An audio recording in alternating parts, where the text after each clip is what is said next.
Hello दोस्तों, मैं सुषमा पंडित आप सभी को सादर प्रणाम करती हूँ। आज मैं आप सबके लिए अवधी विवाह गीत लेके आई हूँ जो दुल्हन उतारते समय गाया जाता है। तो प्लीज़ वीडियो को फुल देखिए और गीत का आनंद लीजिए। और गीत कैसा लगा ये कमेंट में ज़रूर लिखें।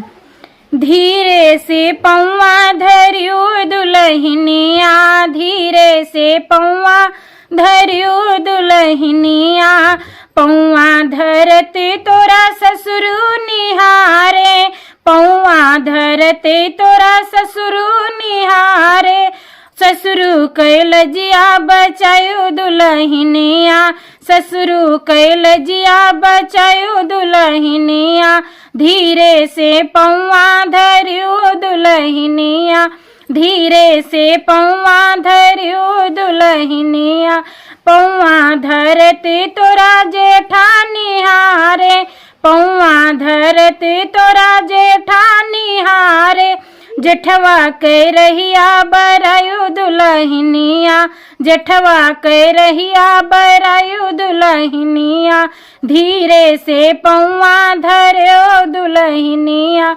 धीरे से पौआ धरियो दुल्हनिया, पौआ धरते तोरा देवरा निहारे, पौआ धरते तोरा देवरा निहारे, देवरा से प्रीत लगायो दुल्हनिया, देवरा से प्रीत लगायो दुल्हनिया, धीरे से पौआ धरियो दुल्हनिया, धीरे से पौआ धरियो दुल्हनिया।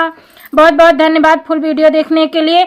अगर गीत पसंद आया हो तो मेरे चैनल सिंगर सुषमा पंडित को सब्सक्राइब कर लीजिए ताकि हर नए वीडियो आप तक पहुंचते रहें। मिलते हैं अगले वीडियो में नए गीत के साथ। तब तक के लिए नमस्ते, प्रणाम, जय हिंद, जय माता दी।